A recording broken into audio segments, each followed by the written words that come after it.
직장 생활 5년에서 7년 차, 통장에 어느 정도 목돈이 모이기 시작하고 동시에 내 월급만으로는 답이 없다는 걸 서늘하게 깨닫는 나이 30대입니다. 이 시기가 되면 많은 분들이 재테크라는 이름의 링 위에 오릅니다. 문제는 준비 운동조차 없이 올라간 이 링 위에서 무심코 누른 매수 버튼 하나가 우리의 인생 궤적을 얼마나 뒤틀어 버리는지 모른다는 겁니다. 오늘은 무심코 주식을 산 30대가 어떻게 인생이 꼬여가는지 그 위험한 과정을 되짚어보고 우리가 나아가야 할 진짜 방향에 대해 이야기해 보겠습니다. 대부분의 주식 초보자가 시장에 발을 들이는 시점은 역설적이게도 시장이 가장 위험할 때입니다. 주변 지인들이 누가 얼마를 벌었다더라, 지금 이 종목은 무조건 간다며 수익을 인정하는 소문이 파다할 때죠. 엘리베이터를 탔는데 동네 할아버지, 할머니마저 주식 이야기를 하고 있고, 카페에서 옆 테이블에 앉은 연인이 주식 이야기를 하고 있고, 레고 동호회에서도 연신 주식 이야기를 하고 있다면 바로 그 불타는 상승장의 정점에서 초보자들은 주식 계좌를 개설합니다. 입성 후 대개 며칠, 길게는 몇 주 정도는 운 좋게 수익이 날 수 있습니다. 하지만 이 수익은 시장이 주는 아주 달콤한 독배입니다. 이미 오를 대로 오른 시장은 위로 먹을 수 있는 수익 구간보다 아래로 떨어질 낭떠러지가 훨씬 깊습니다. 본인이 상승의 끝물에 들어왔다는 사실조차 모른 채 초보자들은 그렇게 끝없는 하락장의 입구로 웃으며 걸어 들어갑니다.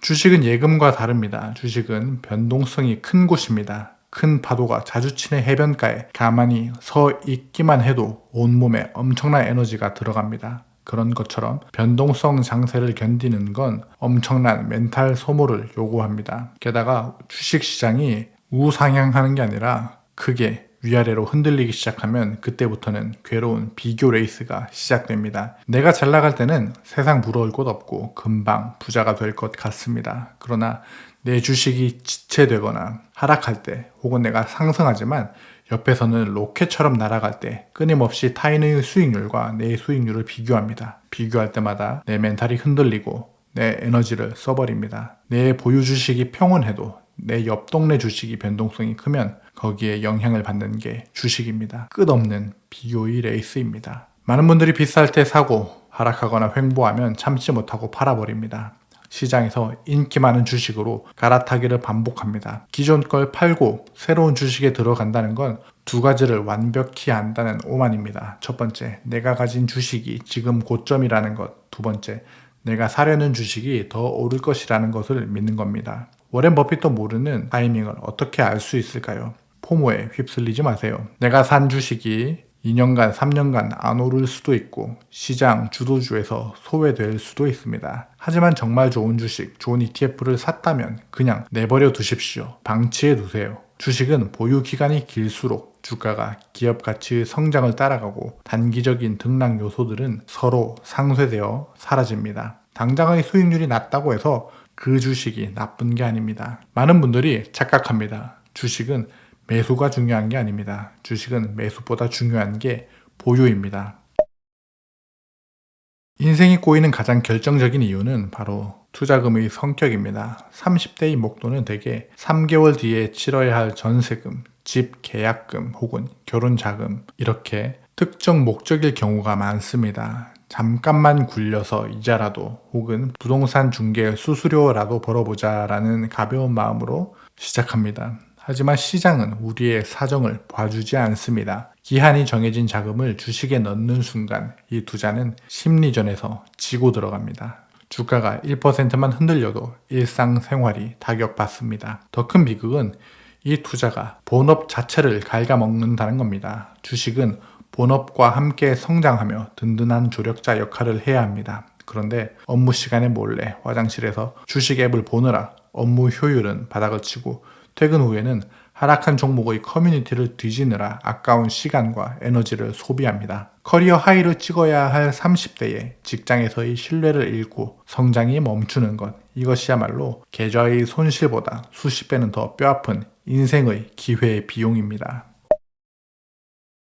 주식 투자 잘못된 시작으로 궤도를 이탈하지 않으려면 지금 당장 투자의 패러다임을 완전히 바꿔야 합니다. 첫 번째, 투자의 우선순위를 재정립하십시오. 주식은 반드시 본업에 쏟는 이외의 잔여 시간에만 해야 합니다. 본업의 가치를 높여 시드머니 자체를 키우는 것이 30대에는 가장 수익률 높은 투자입니다. 주식 투자로 몇십만 원 수익을 얻는 것보다 본업에서 성과를 세우거나 더 좋은 곳으로 이직해서 몇백, 몇천 단위로 몸값을 높이는 게 ROE가 높은 투자입니다. 두 번째, 개별주보다는 지수 투자와 ETF로 시작하십시오. 하루 종일 기업 분석할 시간이 없는 직장인에게 개별주 단기 투자는 도박에 가까운 투자입니다. 시장 전체의 성장에 투자하는 지수 추종 ETF나 배당 성장 ETF에 투자하십시오. 장기적으로 우상향하며 자동으로 리밸런싱 해주고 저렴한 수수료에 90%는 액티브 투자보다 더 좋은 성과를 냅니다. 역사적으로 증명되는 상위 10%가 되는 투자가 지수 추종 ETF입니다. 그래야 주식창을 들여다보는 시간이 획기적으로 줄고 일상의 평온이 찾아옵니다. 수익률에 연연하지 마십시오.